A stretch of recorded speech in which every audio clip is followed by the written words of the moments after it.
시청자 여러분 안녕하십니까? 국방뉴스 시작합니다. 윤석열 대통령이 지난 30일 취임 후 처음으로 국방부와 합동참모본부 청사를 순시하며 현재 안보 상황과 우리 군의 대비 태세를 점검했습니다. 이 자리에서 윤 대통령은 군은 어떠한 상황에서도 국민의 생명과 재산을 보호하는 든든한 버팀목이 돼야 한다면서 확고한 군사적 대비 태세 유지를 지시했습니다. 윤 대통령은 특히 북한이 도발할 경우 단호하고 엄정하게 대응하고 이를 위해서는 장병들이 확고한 정신적 대비 태세를 갖춰야 한다고 강조했습니다.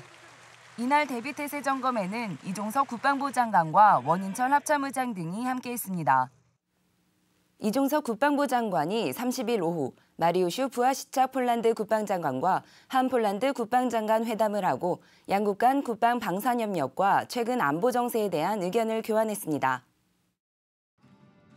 이번 회담에서 양국 장관은 국방협력이 꾸준히 증대되고 전략적 동반자 관계를 유지하는 데 대해 만족을 표명했습니다. 양국 장관은 특히 양국 간 방산협력이 우리나라와 폴란드군의 관계를 긴밀히 하고 공동의 이익 증진에 기여할 수 있다는 데 공감하며 향후 실질적인 방산협력을 보다 강화해 나가기로 했습니다. 한편 이 장관은 한반도 평화 정착에 폴란드가 기여한 데 대해 감사를 표했고 부하시착 장관은 한반도 평화를 위한 가능한 모든 지원을 계속할 것이라고 말했습니다. 육군 22사단이 장병들의 즉각 조치 능력을 키우고자 주야간 해상 통합 사격 훈련을 진행했습니다. K6 준기관총부터 K3 경기관총까지 다양한 화기 사격으로 실전 감각 능력을 높였다고 하는데요. 보도에 유지훈 기자입니다. 22사단의 한 해안소초 앞에서 헌병완장을 찬 늠름한 장병들이 훈련 준비에 한창입니다. 동해안 최북단을 수호하는 육군 22사단 장병들. 오늘은 주야간 해상 통합사격 훈련이 있는 날입니다. 표적과의 거리는 3km로 상당히 먼 거리지만 우리 영토를 지키기 위해선 어떤 어려움도 극복해야 합니다. 사격 개시! 사격 개시!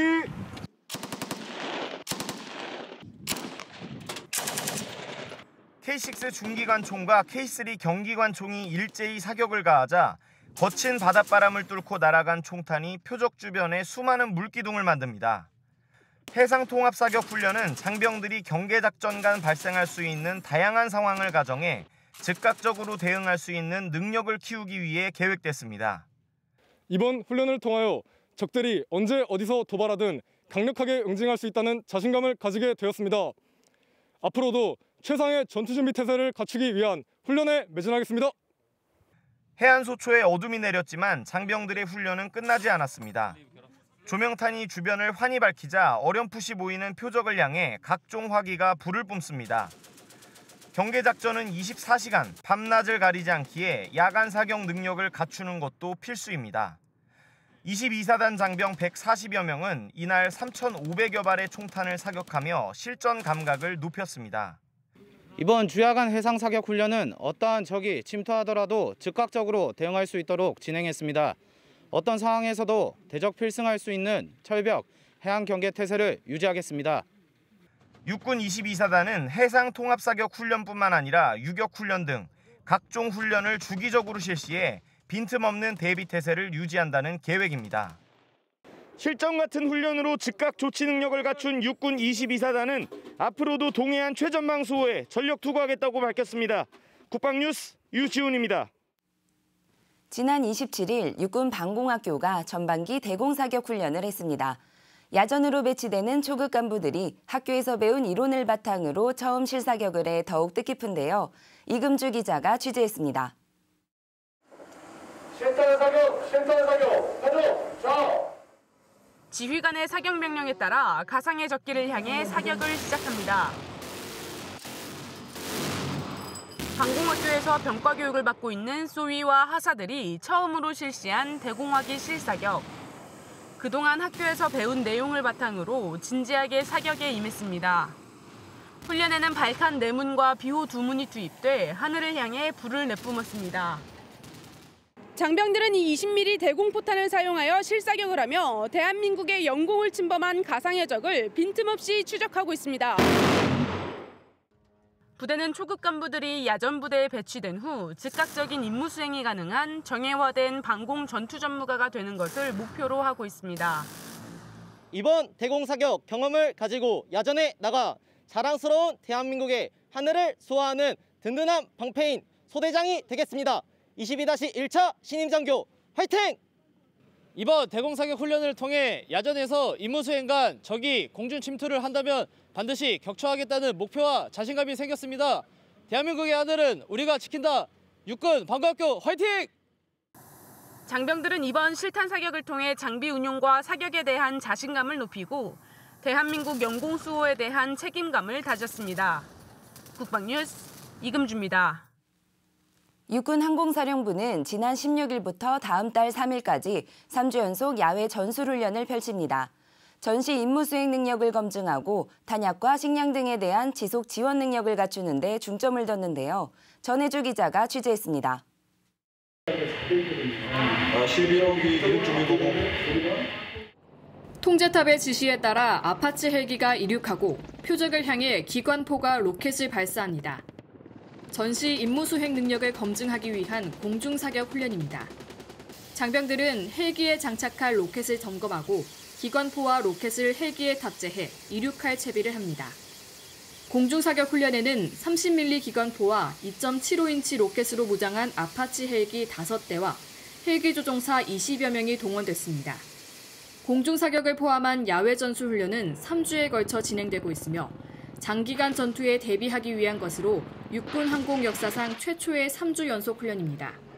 3주 연속 야외 전술훈련은 전시 상황을 가정해서 작전이 장기화되었을 때 작전 지속 지원 분야의 제한 사항을 도출하고 이를 극복하는 데 그 목적이 있습니다. 아파치 헬기는 주 야간, 전천 후에도 작전 수행이 가능하며 특히 야간 전투 능력에 강한 게 특징입니다. 부대는 이날 훈련뿐 아니라 상시 군사 대비 태세 유지를 위해 평소에도 아파치 야간 비행 훈련을 하고 있습니다. 3주 짧지 않은 긴 시간이라고 판단되고 있지만 그 시간을 통해서 우리 아파치 워리어 전사들이 전투적 기질을 향상시킬 수 있는 좋은 기라고 판단됐습니다. 남은 훈련 기간 동안 안전하게 열심히 훈련에 임하도록 하겠습니다. 화이팅! 훈련은 유류와 탄약, 식량 등 장기간 작전에 필요한 지속 지원 능력을 갖추기 위해 실전과 같이 진행됐으며 장기간 주둔지의 인접부대와 협조, 휴가 외출 등 장병들의 기본적인 생활 여건에 대한 문제점을 보완했습니다. 부대는 예상치 못한 상황에서도 전투력을 발휘할 수 있도록 앞으로도 육군 항공 야외 전술 훈련을 지속할 계획입니다. 국방뉴스 전혜주입니다. 해군 잠수함사령부의 국제 잠수함 과정이 3년 만에 재개됐습니다. 과정에 참가한 10명의 외국군 수탁교육생들은 8주간 우리 해군의 잠수함 운용 기술과 노하우를 전수받게 됩니다. 뜨거웠던 교육 현장을 배창학 기자가 다녀왔습니다. 배움에 대한 열기가 뜨거운 이곳, 바로 국제 잠수함 과정 교육이 한창인 진해 해군 기지의 잠수함 사령부입니다. 말레이시아와 베트남, 인도네시아와 필리핀 등 4개 나라에서 온 10명의 외국군 수탁 교육생들은 지난 23일 국제 잠수함 요원으로 거듭나기 위해 국제 잠수함 과정에 입교했습니다. 국적도 피부색도 다른 교육생들은 8주간 24개의 잠수함 이론과 실무 과목을 듣게 됩니다. 지난 2013년 개설돼 올해로 10년째를 맞이한 국제 잠수함 과정은 코로나19 상황으로 3년 만에 재개됐습니다. 동남아시아, 중남미, 중동, 유럽 등 10개 나라에서 온 279명의 부사관과 장교들이 교육을 이수했을 만큼 역사와 전통이 있는 과정입니다. 3년 만에 재개하는 교육 과정인 만큼 외국군 수탁 교육생들이 최대한 많은 지식과 경험을 습득할 수 있도록 교육 계획을 수립하였습니다. 우리 해군의 뛰어난 잠수함 운용 능력과 노하우를 전수받은 우수한 서브마리너들이 양성하고 군사 외교 활동에도 기여할 수 있도록 최선을 다하겠습니다. 교육생들 사이에서 익숙한 얼굴에 눈이 갑니다. 바로 4년 전 국제 잠수함 과정을 수료했던 레반토 소령입니다. 그는 한층 더 전문적인 국제 잠수함 요원이 되고 싶어 다시 한번 대한민국 땅을 밟게 됐다고 설명했습니다. I'm very happy to have a chance to join this course. You know, I've have done this course 4 years ago. The knowledge we learn from our country is very useful that we can apply and we can operate our submarine safely and efficiently in the future. 잠수함 사령부는 교육생들이 불편 없이 교육에만 전념할 수 있도록 맞춤형 교과와 교수안을 제작했습니다. 또한 과정 중 국내 주요 방산업체 시찰, 제주 해군기지 견학과 잠수함 승조 체험, 문화 탐방 프로그램도 마련했습니다. 부대는 이를 통해 교육생과의 유대관계를 강화하고 국방 외교 영역 확대에 기여하겠다는 계획입니다. 4개국에서 온 10명의 외국군 수탁 교육생들은 8주간의 국제 잠수함 과정을 통해 대한민국 해군의 우수한 디젤 잠수함 운용 능력을 전수받게 됩니다. 국방뉴스 배창학입니다.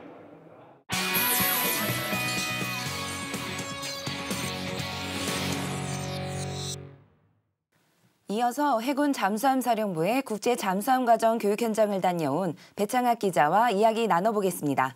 배 기자, 안녕하십니까? 네, 안녕하십니까? 네, 해군 잠수함 사령부 국제 잠수함 과정 교육 현장을 다녀오셨는데 어땠습니까? 네, 방금 질문 주신 부분에 대해서 답을 드리자면 이 해군 잠수함 사령부의 국제 잠수함 과정 취재를 위해서 제가 경상남도 창원시에 위치한 진해 해군 기지를 다녀왔습니다. 이곳에서 이제 배움에 대한 교육생들의 열기를 고스란히 느낄 수 있었는데요. 말레이시아와 베트남, 인도네시아와 필리핀 등 4개 나라에서 온 10명의 외국군 교육 수탁생들은 총 대신에 이제 펜을 들고 뜨거운 학구열을 불태웠습니다.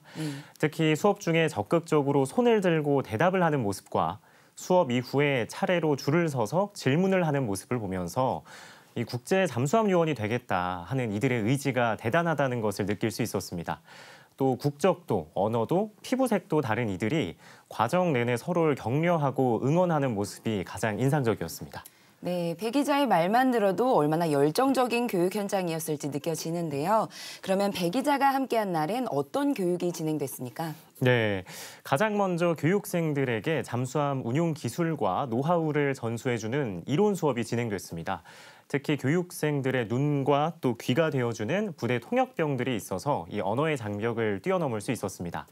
이어서 헤드셋을 낀 교육생들이 소리를 듣고 이제 배의 종류와 또 크기를 맞추기 위해서 귀 기울이는 모습을 볼 수 있었는데요. 교육생들의 표정에서 어느 때보다 진지함이 느껴졌습니다. 이 밖에도 해양에서 발생하는 다양한 소음들을 들으며 국제 잠수함 요원이 되기 위한 또 하나의 과정을 끝마쳤습니다. 이제 끝으로 교육생들은 역사 박물관을 찾아서 대한민국 잠수함 부대와 잠수함 부대의 발자취를 따라가는 시간을 보냈는데요. 이들은 박물관을 둘러보고 자신들도 이제 과정을 끝마치고 난 다음에 각자의 나라로 돌아가서 국방과 또 안보 분야의 발전에 이바지하는 군인이 되겠다며 굳은 의지를 다졌습니다. 네, 이론 수업에서 실습, 견학까지 함께 하셨는데 코로나19로 교육 과정이 3년 만에 재개되지 않았습니까? 그러면 달라진 교육 과정이 있습니까? 예, 말씀 주신 것처럼 코로나19 상황 때문에 지난 2020년과 2021년 과정이 처음으로 중단이 됐습니다. 그리고 코로나가 완화됨에 따라 3년 만에 과정이 재개됐는데요. 특히 2013년 개설 이후 올해로 10년째를 맞이한 만큼 이제 잠수함 사령부에서도 교육생들의 양질의 교육을 제공하기 위해 많은 공을 들였습니다. 부대는 교육생들을 위한 맞춤형 교과와 교수안 제작 외에도 과정 중 국내 주요 방산업체 시찰, 제주 해군기지 견학과 잠수함 승조 체험, 문화 탐방 프로그램을 마련해 교육생과의 유대관계를 강화하고 이를 통해 국방 외교 영역 확대에 기여하겠다는 계획입니다. 교육생들은 7월 15일까지 앞선 교육들을 포함해 잠수함 일반학, 기초학, 심화학 등의 이론 교육과 전술, 조종, 조함, 소방, 방수 훈련 등 실습 교육을 거쳐 진정한 국제 잠수함 요원으로 거듭나게 됩니다. 네. 우리 해군은 1992년 장보고함 도입 이후 발전을 거듭해온 결과 외국군에게 잠수함 운용 기술과 경험을 전수하는 수준에 이르렀습니다. 앞으로도 국제 잠수함 과정이 잠수함 부대의 높은 수준을 국제적으로 증명하는 데 큰 역할을 해주기를 기대합니다. 지금까지 배창학 기자였습니다. 배 기자, 오늘 말씀 감사합니다. 다음 소식 전해드립니다. 움직이는 함정에서 헬기를 이착시키기 위해선 고난도의 조종술뿐만 아니라 함정과의 소통이 중요한데요. 해군이 재난사고와 전쟁에 대비해 함정 이착함 훈련을 지원했습니다. 박수현 기자가 보도합니다. 바다를 가로질러 비행 갑판을 향해 헬기가 접근하고 안전하게 갑판 위로 내려옵니다. 해군이 지난 25일 포항의 인근 해상에서 정부 재난구조 헬기 조종사들을 대상으로 함상 이착함 자격 유지와 획득 훈련을 실시했습니다. 함정 이착함은 해상에서 바람의 영향을 직접 받을 뿐만 아니라 움직이는 함정에서 이뤄져 육지에 착륙하는 것보다 높은 조종술과 함정과의 원활한 소통이 필요합니다. 이에 해군은 해상 재난사고 발생 시 군 헬기뿐만 아니라 정부 재난구조 헬기의 신속한 현장 대응 능력을 키우기 위해 함상 이착함 자격을 부여하고 있습니다. 해군은 각 정부 기관과 협정을 체결해 군 헬기뿐만 아니라 정부 재난구조 헬기에 신속한 현장 대응 능력을 배양하기 위해 함상 이착함 자격을 부여하고 있습니다. 훈련에는 14,500톤급 대형 수송함 독도함과 경찰, 해양경찰 헬기 3대, 조종사 10여 명이 투입됐습니다. 독도함은 헬기 5대가 동시에 이착할 수 있는 넓은 갑판과 수술실, 병실 등 의료시설을 보유해 해상 재난사고 발생 시 최대 1,200명까지 수용 가능한 다목적 함정입니다. 한편 해군은 이번 훈련으로 해상 재난사고 발생 시 신속한 대응 능력을 향상시켰으며 앞으로도 실전적이고 반복적인 훈련으로 어떠한 상황에도 임무를 완벽하게 수행할 것을 다짐했습니다. 국방뉴스 박수연입니다. 정부가 북한의 탄도미사일 위협에 대응하기 위해 패트리어트 유도탄 수량을 대폭 늘리고 기존 발사대 성능도 개량하기로 했습니다. 또 기뢰를 무력화하기 위한 소해헬기도 국내 연구개발로 확보하기로 했는데요. 오상현 기자의 보도입니다. 정부가 패트리어트3 유도탄을 추가로 확보하고 기존 팩2 발사대를 팩3 발사대로 성능 개량하기로 했습니다. 방위사업청은 30일 이중섭 국방부 장관 주관으로 제144회 방위사업추진위원회를 열고 이같이 결정했습니다. 올해부터 2027년까지 총 사업비 약 7,500억 원을 투입합니다. 기존 팩2는 사거리가 20km고 한 개 발사대에 4발을 탑재할 수 있지만 팩3의 사거리는 40km로 적 탄도탄을 직접 요격하는 방식입니다. 한 개 발사대에 16발을 탑재할 수 있습니다. 방위사업청은 이번 사업으로 수도권과 주요 국가시설에 대해 효과적인 대공방어를 할 수 있고 탄도탄 요격 능력도 향상될 것으로 기대했습니다. 이번 방사추위에서는 소해헬기를 국내 연구개발하는 사업도 의결했습니다. 소해헬기는 공중에서 해상이나 수중에 있는 기뢰를 탐색해 폭파장치 등으로 기뢰를 제거하는 헬기입니다. 올해부터 2030년까지 약 9,700억 원을 투자해 작전 해역의 신속한 전개와 효율적인 임무 수행이 가능한 헬기를 개발할 계획입니다. 이 밖에도 함정용 전자전 장비 2 사업의 체계 개발 기본 계획도 의결했습니다. 최신 유도탄과 레이더 등에 대한 대응 능력을 향상시키는 장비를 국내 연구개발로 확보하는 사업으로 2036년까지 약 7,200억 원을 투입할 계획입니다. 국방뉴스 오상현입니다. 국가보훈처가 지난 27일 부산보훈병원 재활센터 준공식을 개최했습니다. 앞으로 부산과 울산 경남 지역에 거주하는 13만 명의 국가유공자와 유가족들에게 전문 재활 서비스를 제공하게 될 예정인데요. 윤현수 기자가 보도합니다. 하나, 둘, 셋. 부산 보훈병원이 재활센터를 본격 운영합니다. 234억 원을 투입해 지하 1층과 지상 6층, 80병상 규모로 건립된 센터는 재활운동치료실 등을 갖추고 전문 의료진과 직원 등 50여 명으로 운영됩니다. 특히 보행 보조 로봇과 상지 재활 로봇, 무중력 트레드밀 등 각종 첨단 기술을 도입해 몸이 불편한 국가유공자들을 위한 체계적이고 전문적인 재활을 지원할 계획입니다. 의사소통에 어려움을 보이는 환자를 대상으로 언어장애 평가와 치료, 상담은 물론 몸이 불편한 국가유공자를 직접 방문하는 방문 재활 치료도 함께 운영할 예정입니다. 여러 장비들이 새롭게 도입됨으로 인해서 저희 환자분들한테서 더 많은 치료와 함께 집중적인 치료를 통해서 도움이 될 것으로 생각이 됩니다. 박민식 국가보훈처장은 부산보훈병원 재활센터 준공으로 부산과 울산, 경남 지역 보훈가족에 대한 전문적인 재활치료 지원을 뜻깊게 생각한다며 국가와 국민을 위해 청춘을 바친 분들을 국가가 끝까지 책임지는 인류 보훈을 실현하기 위해 최선을 다하겠다고 밝혔습니다. 고령 보훈 가족에게 중요한 의료 서비스를 대폭 확대하여 국가 유공자에 대한 예우와 지원을 최고 수준으로 향상시키겠습니다. 한편 국가보훈처는 2018년부터 4개 지방보훈병원의 재활센터 건립을 추진 중으로 광주와 부산보훈병원 재활센터 준공에 이어 내년까지 대전과 대구에도 재활센터 건립을 마무리할 예정입니다. 국방뉴스 윤현수입니다. 5월 31일 오늘의 국방단신 전해드립니다. 국방부 군사편찬연구소가 지난 30일 통일연구원과 학술 교류 협약을 체결했습니다. 두 기관은 이번 협약을 통해 통일 관련 학술 연구, 통일과 군사 역사 관련 사료의 발굴과 수집, 공동 학술 행사 등 국군 역사와 6.25 전쟁사 연구 역량을 확대하는 데 기여해 나갈 방침입니다. 병무청이 2022년도 병역지정업체 선정과 2023년도 인원 배정 계획을 고시했습니다. 병무청은 올해 국가 중점 정책과 관련한 업종을 우대 선정하겠다고 밝혔으며 2023년도 배정 인원은 총 13,500명으로 현역병 입영 대상자는 6,500명, 보충역 소집 대상자는 7,000명입니다. 병역 지정업체 선정과 인원 배정을 희망하는 업체는 오는 6월 30일까지 중소벤처기업부와 과학기술정보통신부, 해양수산부 등 추천기관에 신청하면 됩니다. 방위사업청이 2022 국방 공공데이터 활용 창업 경진대회를 개최합니다. 공모기간은 오는 7월 22일까지며 공모 분야는 아이디어 기획과 모바일 앱, 웹서비스 등 제품 및 서비스 개발 2개 부문으로 대한민국 국민이면 누구나 참여할 수 있습니다. 자세한 내용은 방위사업청과 병무청 누리집에서 확인할 수 있습니다.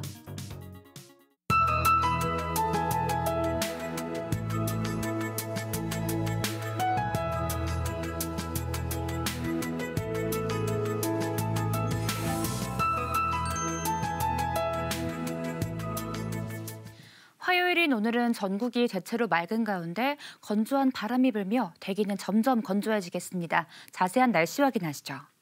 오늘은 낮 최고 기온 31도로 초여름 더위가 이어집니다. 오후부터는 강원 산지를 중심으로 바람도 강하게 불고요. 동해 중부 먼바다에는 물결이 높게 일겠습니다. 내륙을 중심으로 낮과 밤의 기온차가 15도 안팎으로 크게 벌어지니까요. 건강관리에 유의하시기 바랍니다. 미세먼지 농도는 전 권역이 좋음에서 보통 수준을 보이겠습니다. 오늘 오후부터 내일 오전 사이 강원 영동 지역은 바람도 강하게 불겠습니다. 아무리 작은 불씨도 강풍을 타고 옮겨붙으면서 대형 화재로 이어질 수 있으니까요. 주의하시기 바랍니다. 자세한 기온 살펴보시면 내일 아침 최저 기온은 서울이 16도, 대구 16도, 부산은 17도로 출발합니다. 내일 최고 기온은 서울이 28도, 대구 33도, 부산은 31도까지 오르겠습니다. 작전 기상은 양호하고요. 지방선거일인 내일은 이른 시간 중북부 지역에 약한 빗방울만 떨어질 뿐 하늘 표정 대체로 맑겠고요. 30도 안팎의 낮더위가 예상됩니다. 지금까지 공군 기상단 제공 기상정보였습니다. 국방뉴스 마칩니다. 시청해주신 여러분 고맙습니다.